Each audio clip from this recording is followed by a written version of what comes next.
They know me from a different Right. social circle. So of course they have me as, this model, and I'm gonna kind of think I'm like, well, yeah, bitch, I was a sex worker and I'm here right with you guys where you're at. So what are we talking about?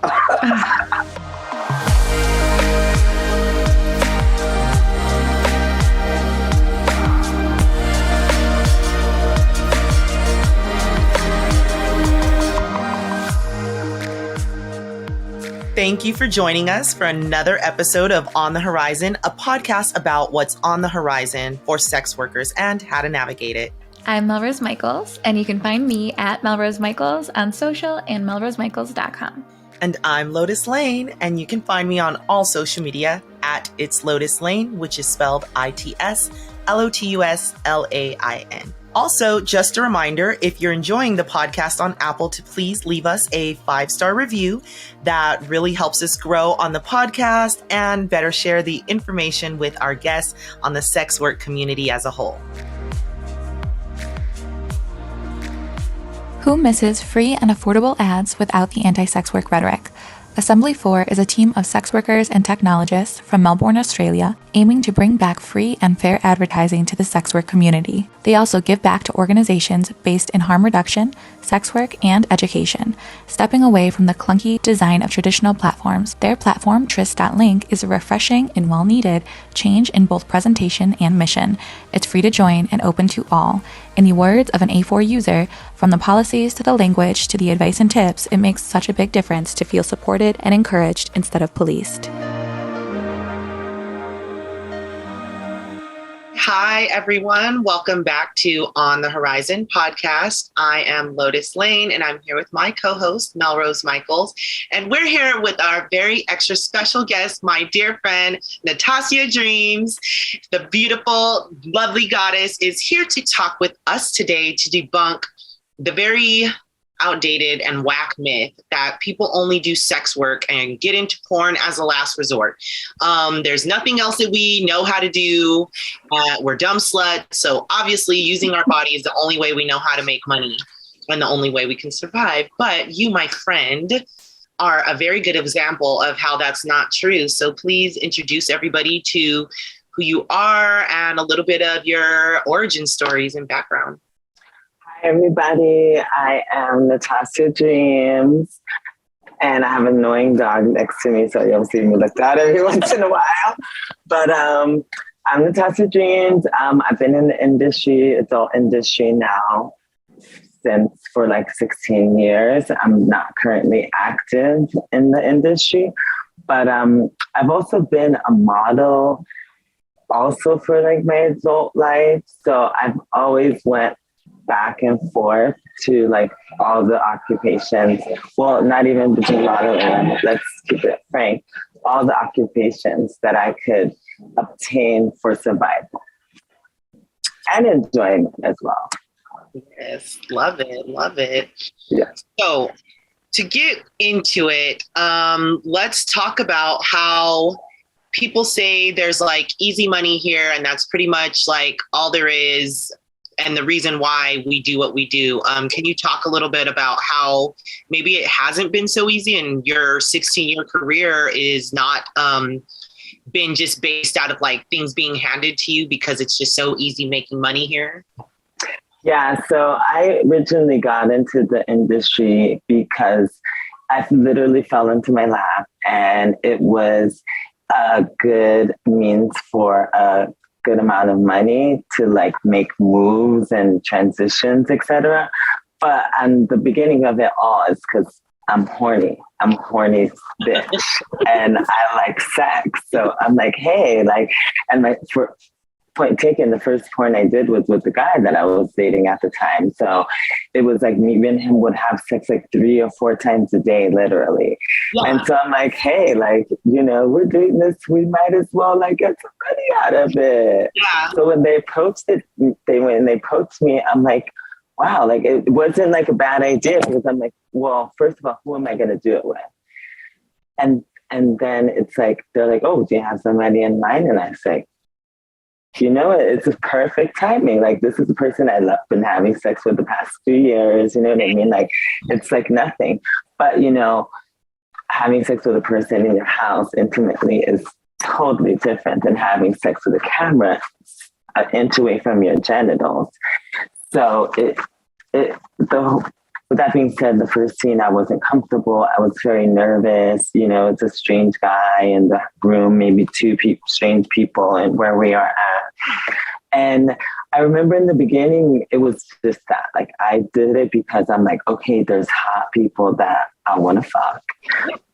And we can fuck and we can get money off of it. Like, it's a win-win situation. Like, I'm doing it. So in the beginning, it was that. And I would be like, okay, like, who am I working with? Oh, this person, I'll look them up. Like, who have they worked with or not worked with? And I'm like, okay, yes, let's do this.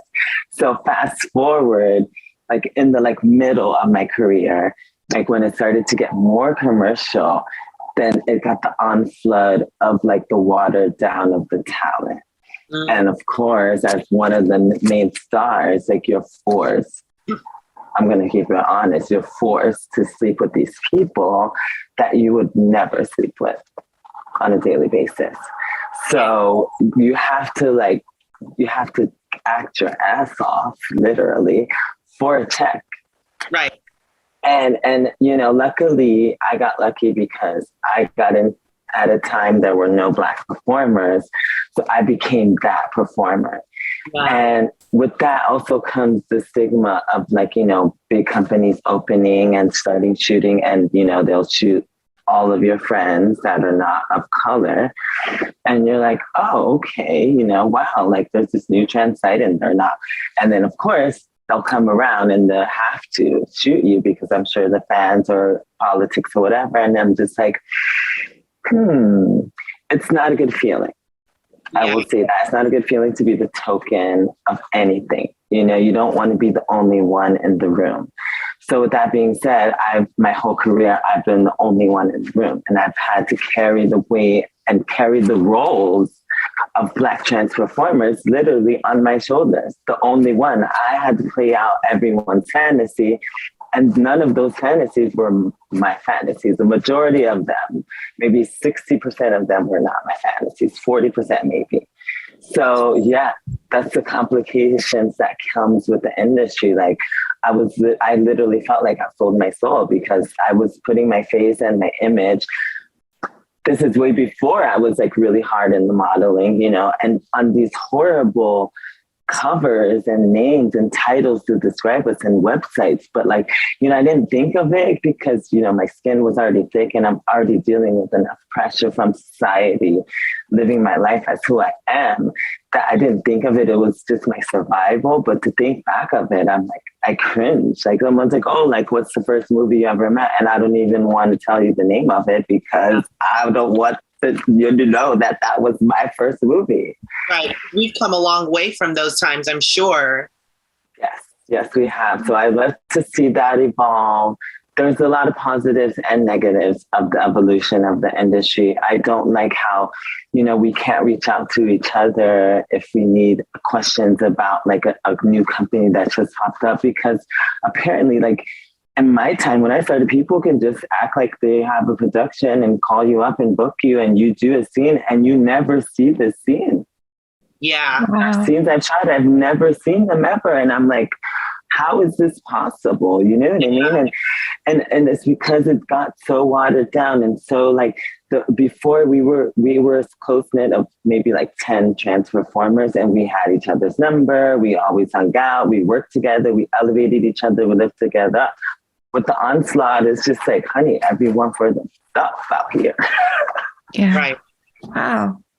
It's interesting to hear you say too, like, because your experience is so interesting on the modeling side too. So like you've had positive experiences in mainstream porn, but then you also are so open and honest about like, it hasn't been all rainbows and sunshines. And I feel like so many people listening are going to find comfort in that, because there's a lot of people that come into the industry, even on the OnlyFans, like adult content creator side, who are like, you know, I did this and now I'm ashamed of it. Or I feel like I'll never get these other opportunities. And you're just like a huge testament to that not being the case. Yeah. I got lucky. I got lucky and I'm blessed, but I just, at the end of the day, I just didn't, deny anything. Like I owned up to it. And, I put it, actually, when they try to bring it to me, I say, like, where were you when I had to survive? Like, how can you judge me? Have you helped anybody of trans experience? Have you helped anybody of color experience? You're quick to pass judgment on a person. But luckily, I've never had, knock on wood, like that confrontation yet, but I'm prepared for it. And let me tell you, like, I don't want anybody to come at me sideways about what I did to survive. I'd be damned. And if they do, I'm going to make it be known that they did that to me for shaming me for surviving. Yeah. At the end of the day. Oof. Yeah. I love that. Another thing I want to get into is with your mainstream modeling career now, like, how did you get started into that? And how has that career impacted or not your adult industry career? So I got started in modeling like early in my transition, and I was always very slim and slender and tall, and everyone will always say, "Oh, you should be a model. You should be a model." And I didn't think anything of it. I idolized, the models of the 90s, and it wasn't until one day, like I was hanging out, I would end up working in nightclubs. I was like a nightclub personality, and I was hanging out with all these club kids at the time, underage partying, and I was actually like, then I ended up meeting like the models that I like idolize and seeing like how like friend open they were and idolized, and like everybody worshiped them, and they were so nice and sweet and approachable, but like so strikingly beautiful at the same time. I'm like, wow, like this is amazing. I never thought that would be me. I just idolized them. My focus at that time was my transition and finding who I was and being comfortable in my skin. So I went through that journey. That was my focus for like the first like 4 or 5 years of my transition, just finding my identity and my look and how I wanted to present myself to make the outside match the inside, And then one day I was like hanging out at the store, like the field, and they're like, "Hey, Dominique, like, you want to do a fashion show?" And I'm like, "Sure, like, you got some money for me?" Because I'm hungry. Like, you know what I mean? I'm 19 years old. I came here with $500 to New York. Like, I'm eating $1 pizza every day. Yeah. Like, what do you have for me? And I went and they were like, "Yes, we can do this, and you get an outfit and this." I'm like, "Sign me up." And they're like, "Okay." So like, I've told this story so many times. They're like, one condition. I'm like, "Sure." They're like, "Well, it's at the ice skating rink." And I'm like, "Okay." They're like, "Can you ice skate?" I'm like, "Got you." Did you know how to ice skate? I did know how to ice skate. Wow, that's crazy. Because growing up in California, there's not really much to do. And my mother didn't want me like hanging out in the neighborhood and getting into trouble. So she always signed me up with my neighbor to do extracurricular activities. And one of them was figure skating.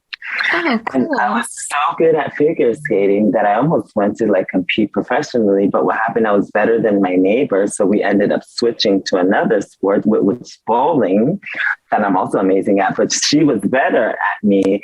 So we continued to do that. It's a fun fact. But always growing up, I've always been athletic in sports, and because it was either that or like get in the gang or do a lot of drugs. And I'm like, okay, let me do something else. Yeah. So I've always rollerbladed, skateboarding, surfing, tennis, volleyball, like you name it, swimming, you name it, like it's my shit. Which is, people wouldn't believe that in me. I love that. I don't understand why people don't think that I would be into the things. But they're like, "Yeah, you want to do this show?" And it was a huge show. I want to find this. I'm going to look for this one day. It was like on the newspaper, front page of the newspaper at the time was this, And then it was just like these scouts there, and they're like, "Oh my God, like, who are you? Blah, blah, blah. Where are you from?" And like, "I'm from San Diego." Like, they're like, "Come into my agency." Like, yes. And I'm like, okay. They're like, "Come to the agency." And they're like, "Okay, so, blah, blah, blah, blah, blah. Here you go. We're sending you to Milan next week." Yay! Wow. Literally. And I'm like, no Italian, nothing, no experience. You know, I've watched and seen and idolized a little bit, but I didn't have any experience. And then I got into modeling in Europe. But then I still had like the mentality of like a sex worker survivor. So like I wanted to enhance, and also I was like confusing my identity. So I wanted to like enhance my body to like be more sexy and like attract more men, because that was my insecurities at the time. And so I enhanced my body so much, like with my breast implants and everything, that then I fell out. I'm trying to see how I got into porn. So I did modeling, went to Europe, met this rich guy, like almost got married with him, did like the shows, D-Squared, like all this shit. Almost got sex trafficked, came back. And then I'm like, okay, like this is fun, but like, you know, I don't feel comfortable. So like, I want to feel sexy. I want to feel like, you know, breast implants and, you know. So I did my work that I had to do. And then when I came back from doing my work, like the fashion of like big breasts, like I didn't fit any of the clothes. And I was really small on the bottom, but on the top, I was really heavy, and it was in style at the moment. It was like very Playboy. Yeah. It wasn't fashion. So I'm like, shoot. So then I stopped working. Like, I'm like, okay, I'm not working. Like I was working a lot in shows and this and then I'm not doing anything. I'm like, well, you know, then that's when like they approached me to I was in a relationship, and then that's when they approached me to do movies. And I'm like, well, if this industry doesn't want me, here's one that does. Oh, wow. That's a wild story. Yeah. And then I like jumped into the porn industry. Wow. Like life story. Is that crazy? You need a Lifetime movie.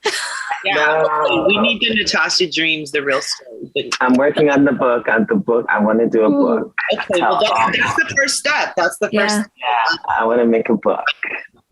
Yes, definitely buying and reading.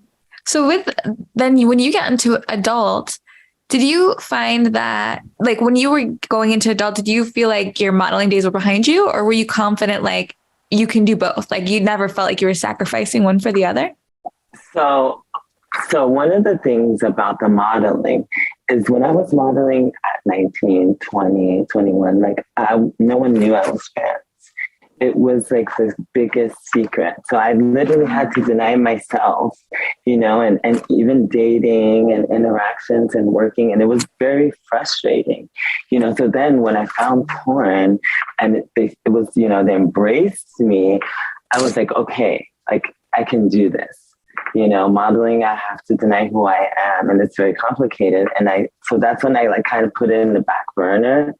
And I was like, okay, this genre is letting me flourish, you know, and let me be who I am and appreciating myself, even though they're fetishizing me. But at the same time, I can get comfortable in my skin and my sexuality. So I just dived into the porn industry. I love that. I love that you said it that way too, that it gave you the opportunity to explore and to flourish. Cause like, that was my experience too. It's like all the things you deny yourself because the world tells you it's not okay. And then someone gives you a little bit of like, fuck it. And you're just like, all right, well, here we go. Yeah, like, let's go. You know, I got to meet so many amazing people and explore my body and my sexuality and my kinks, which was amazing because I've always been sexually open, but like, you know, to be in a controlled setting, you know, you're a lot more at ease. Yeah. So one of the things that's really wonderful too about you that I know is that you have been able to return to modeling recently. So can you tell us a little bit about that? Because I don't know if people know this, but they can catch you on shows such as Pose, FX, which is like groundbreaking. Mm-hmm. You were also on a couple of the competitive like modeling designing shows. I can't remember all of the names, but like the Project Runway type shows, the making of fashion, Next Fashion. So tell us about your foray now into TV and modeling. Yeah. So how that happened is I was like dabbling in and out of porn. I'm living in Europe at the time, and I'm in a relationship with a Chilean man who I adore still. I was long with him for like 5 years. And like the 3-year mark, also the trend happened like in Europe too. Like I was a trend to be like sexy and pretty and voluptuous, and I was booking a lot. And then they like switched over to skinny Euro, anorexic, and I wasn't working. So, luckily my boyfriend at the time was working and he was handling the household. But like, for a person like me who's used to always being on my own and I left home when I was like 15, it was weird for me to have him have that weight. So I remember I'm just sitting there at home and, on social media at this point. And I'm like, I saw like this magazine, Candy magazine, and it had about like 6 of my girlfriends on the cover, like my closest friends, like I've known for years, like my blood, and I'm like, oh, like just a light bulb came into my head. I'm like, okay, now is the time where I can go into this industry and be celebrated and appreciated. And I just looked at my boyfriend and I said, babe, I have to go. Like, I have to go back to the United States. Like, this is the time. Like, now I've gathered all of this experience, you know what I mean? My head is right. I know the game. I know the ins and outs. I know the goods and the bads. I'm smarter. Like, I've lived in Europe. I speak more languages now. Like, let's go. This is the time. So I literally, there was an agency that was having a TV show, and it's called Slay Models. They had a TV show. And I was like auditioning for this agency. I'm like, yes, a trans agency, even better. Like, you know what I mean? They understand what I'm going through. And I applied and I applied and I applied, and they passed on me. They passed on me, I think, twice. And I just kept applying and I kept applying. And then they're like, yeah, come into this like co-seed that we're going to film it for our TV show. So you can sign or whatever. You have to sign, whatever. And I'm like, okay. And I went and I filmed the TV show. I didn't end up on the TV show, but I ended up in that agency. And I was in that agency for 6 years. And then that's how like my career just like took off, because it was just like the right time at the right moment at the right time. And then like I got with that agency and I was with them for 6 years. And I was like one of the top paying, I was the highest paid like working model on the agency. And it was weird because it was just automatically a shift. It's always been like a shift. Like, when the fashion trend shift, the time shift, the work shifts, I shift. Like, I love that. I love that you're aware of that. Like, the only time that in my career where I felt that kind of like a major trend shift that I was attentive to, I'm sure I've missed 1,000 others, but when I was in like the the webcam space going into premium Snapchat, I was like, why is no one logging on to webcam anymore? Where's my audience? Why are they not here? And like, I'm here and I'm consistent. Like, what's the problem? And I'm like, oh, everyone's looking at phones now. They're not looking at computers. So I was like, okay, how do I get on a phone? And then it's like, oh, get on Snapchat. Like, people are doing Snapchat. So I think like, while like right time, right place for sure, you also have to be like aware that like the tide is changing. So I love that you said that. Yeah. So then I just got with that agency and I just like put my mind, I was like, okay, I'm going to do this now. I'm going to be the best that I can be. I'm going to be a good representation for girls like me, you know what I mean? Who came from where I came from. And that's what was in my head. Like, nobody's going to stop me. And no one can stop you. You're incredible. What are the recent couple of campaigns that you've worked on? So after that, I left, I ended up getting with that agency for years. I got with a new agency here in New York. And through that agency that had more New York connects, I ended up doing the Pure Moss show, which was like the first Black couture show since 1970s. Yeah. And then, with all Black designers as the creations. And then I just did the Calvin Klein Pride campaign this year. And then it's so crazy. Like, through all this, like, moving agencies and just my motivation, like, I got signed by like one of the best agencies in the world right now, which is like flabbergasting to me. I'm just like, wow. And it just goes to show you, like, if you know how many no's I had and how many people tell me like, oh, you gotta slim down your hips, and it's funny, no one's ever like in modeling, thank God, no one's ever came at me sideways about the adult, because I guess it's like the unsaid thing. Really? Interesting. People know, but they just don't say anything about it. They don't say anything about it. I don't say anything about it. It's clear as day. It's out there, you know. Right. It's not like you look different. Yeah. You put Black trans on your search, boom, I'm there. I did a magazine, Richardson magazine. There's 18 pages of me telling my story of who I am and how Natassia came about. You can buy it at the newsstand. Like, it's there. I can't do more work for you. Like, if you don't do your diligence. Yeah. Right. You're no longer in hiding about who you are. After Richardson magazine, no, because it's there. I said it, you know what I mean? You can't act like I denied it. I can't act like, you know, I didn't act like, oh, me? No, like, it's there. You saw the picture. Everybody saw the picture. You love the picture. There's a little bit more behind the picture, but since people are too lazy to go behind the picture, that's on them. Yeah. It's funny. You're like such an inspiration because my backstory when I was like child modeling, like there's a little commercial, like toothpaste smiley girl from like 12 on up. And I remember when I told my brother that I was getting into adult, his reaction, like very reactionary, like commentary was like, I always thought that you would make it as a real model. So it's like really upsetting that you would do this. And that really, it hurt me at the time, but I understand that, you know, brother, family, they want to protect you, all these things. But like now being an adult, especially in this moment in adult where like there is a wider acceptance because of the boom and all of this, like, I don't feel like I've had to sacrifice. Like, I don't look at an opportunity and think like, I can't do that because I do this. Like, that's not really in my head anymore, but it was at one time for sure. Yeah, like in the end, you're a model regardless. Some people model with their clothes off. Some people model with their clothes on. It's the same thing. Yeah, you are a role model because you're really doing it. Yeah. Taking pictures and you're making videos in front of a camera. You're a model. Yeah. You know? Yeah. You're just in a different category. And I just I guess I'm working to blur those lines because it's funny to me how sex and everything in fashion sells a new body, a penis, a vagina.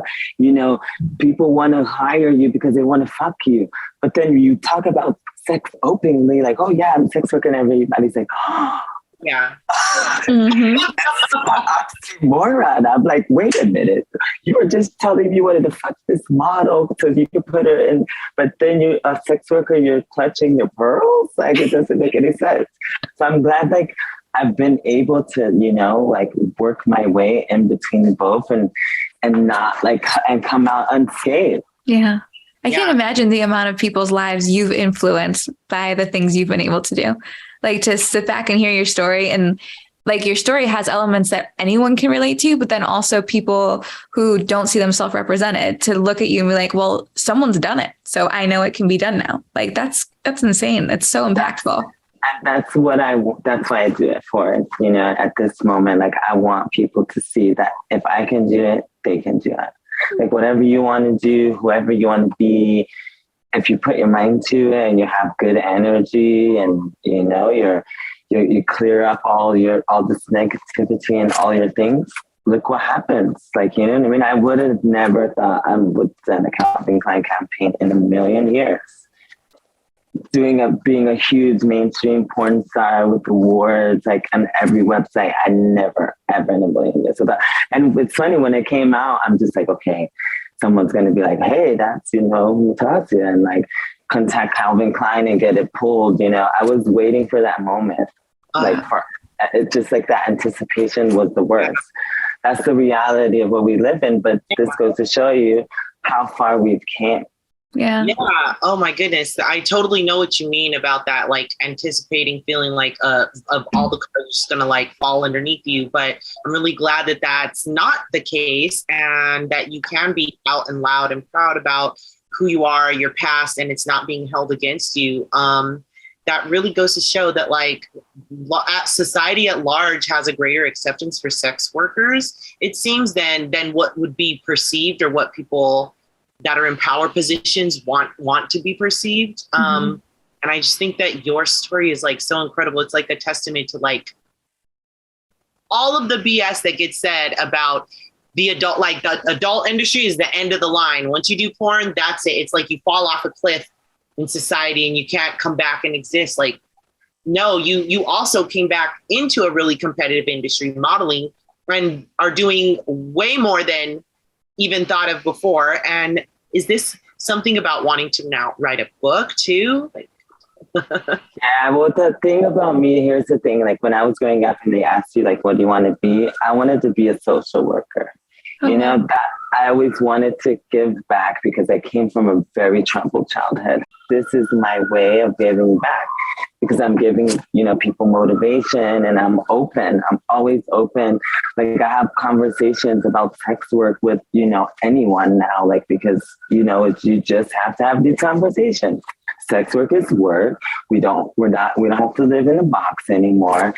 One of the best sex workers in the world is blasted all over huge campaigns. Like we have to get over the stigma. And even today I was arguing with these people about a stigma because a company was telling me, this guy that has a company said that, you know, he has a clothing company, and he said Pornhub contacted him and they didn't want to do business with Pornhub. And I'm like, but why not? As an ambassador of Pornhub, of course, I'm like, why not? Like, you know, we have to get rid of that stigma. Oh, because we work with Disney and everything. I was like, but a company is a company.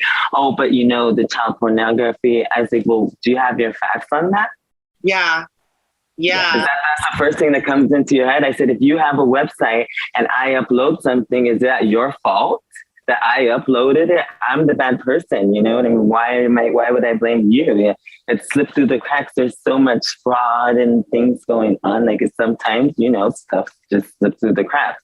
I'm not saying that it's okay, but I don't think that they should be the blame for it. You know, he's like, yeah, we didn't want to work with them because, and I'm like, we have to get rid of that stigma. And also then if they feel that way, they shouldn't be working with anything that has to do with Facebook or TikTok or Twitter or Reddit or...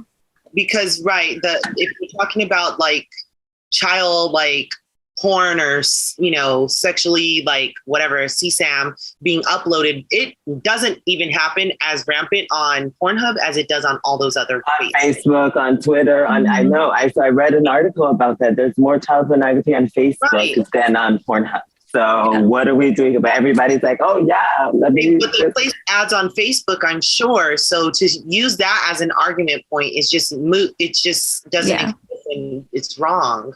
And that's why I was there to combat it. I'm like, listen, you guys, you know, I'm a former sex worker. And they were like, really? Because, you know, they know me from a different social circle. So of course they have me as, you know, this model, and I'm kind of like, well, yeah, bitch, I was a sex worker. And I'm here right with you guys where you're at. So what are we talking about? I love that. So I guess one of the questions I would love to ask you is what, with you being in the adult industry and still having this wildly successful career, what advice would you give to creators just getting into this space or into this industry that holds some of these old ideas that this is the end of the road, or that this is a decision that can't be undone in the way that like their career will be impacted? So my number one advice that I will say now that I've done it and like successfully or whatever, but let me tell you, it's been so rough. And I've lost a lot of people and like got into altercations with people who I love, just trying to protect myself from one side or the other. So my advice would be, if anyone wants to, you know, I wanted to tell people to be who they want to be and do everything they want to do, but I also want to tell them to focus on one goal. Like I wish I would have had like the knowledge, like, you know, with the survival, I had to do porn to, you know, be able to be here, live in New York and get modeling. But I don't recommend it. Like I remember, if you have a passion for something and you want to do it, pick one and focus, razor focus, you know, and try to like keep all your energy in there and not somewhere else. So like, if, for example, if you started porn and you wanted to become a model, like, you know, it's okay now that you did, but like, focus on one or the other, because my life was hell before I came out and told everybody like I was a sex worker. I'm telling you, my life was a living hell. To try to keep everything separate, and I'm living a double life and lying here and telling truth here. I don't recommend it at all. Yeah. It was not easy at all. So If something you want to do, if you're like a model, porn star, or if you want to do both, just be aware that it's not easy road and you're going to have a lot of pressure from both sides, and be prepared mentally to deal with what that comes with. Yeah. It's not easy. I love that you said focus on one thing, because right now, especially in this like social, economic creator space, it's like you have to have a podcast, you have to be on social, you have to have a vlog, you have to be on YouTube, you have to be TikTok famous, like all of these things. So it constantly feels like you're not doing enough or not doing enough well. And I've definitely felt that pressure myself. But there was an entrepreneur who told me once that, not me. When I say me, I act like we're friends, but I watch him on YouTube. He told me that a lot of the times, what we perceive as other opportunities that we should be taking advantage of are really just shiny distractions. Mm-hmm. So like that quote stuck with me, because I was like, if I just did the one thing really well and didn't divide my time on all this other noise that I felt I had to do because I feel other people think that of me, like how much further along on the mission would I be, or the goal, I love that you said that.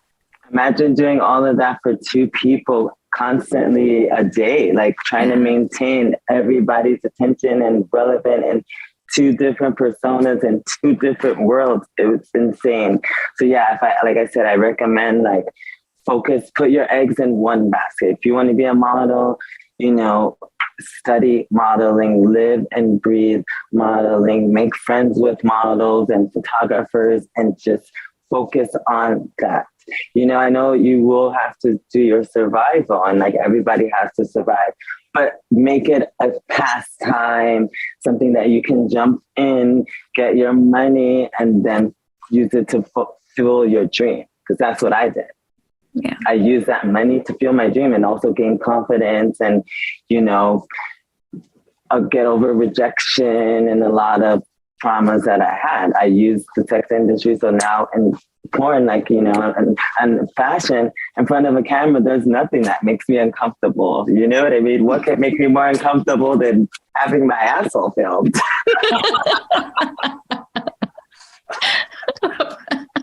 It's easy to get over just being naked, standing in front of a camera after that. Yeah. They tell you, be sad, be funny, be this. I'm like, okay, let's go. This is a walk in the park. Don't you tell me to do a pile driver in the middle of a blackout. We're okay. Oh, this is wonderful. Thank you for having me. Yeah. So much fun. Is there anything else that you feel would be important to share that to people that are interested in your story or relate to your story that maybe we didn't ask you? I have a word of advice too for, the up and coming people that want to follow my footsteps, and, it's not easy. You know what I mean? Like I said, you have to focus, you have to dedicate your time. That's diet, that's exercise, that's maintenance, it's hair, it's this, it's Botox, it's that.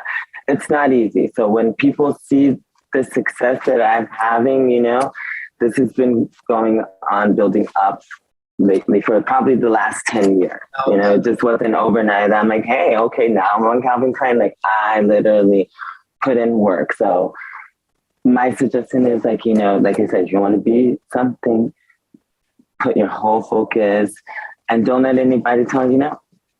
Because if you really want to do it, you can achieve that. So I just want to leave with that and a positive note, keep your head space, make sure you do your mental work, your physical work, your spiritual work. It's very important. And it helps you stay aligned with the good and positivity to enhance your time here on this earth. Yeah. What a beautiful way to end. I love that. Oh, absolutely. I know. And I was just mesmerized by your you're talking. I'm like, oh my God. I love you. I miss you. Everything you're doing is working because the aura and the beauty comes through. Thank you so much. It was very difficult to get here, and I will say I did have to hit rock bottom to come up. So with that being said, if you feel like you're in a bad space and, and if you don't see the end of the light, there's always the end of the light, and stay strong, stay positive, do your work, and the good blessings will come. I love that. Where can everyone find you on social and all of your sites? Plug anything you want. So I only have Twitter now because you guys know it's the worst. So it's Natassia Dreams X, and my OnlyFans is Natassia's Dreamland. And yeah, you'll see me coming soon, magazines and advertisements near you. Yo, love it. Wonderful way to end the episode and everything. Thank you so much for sitting with us, Natassia. This segment of today's episode is sponsored by Sex.com, one of the absolute best content creator platforms out there. It looks better than any other, has a higher level of security than any other, and boasts over 3 million unique visitors a day scrolling through viral looped adult short form videos. Sex.com is like, well, sex itself.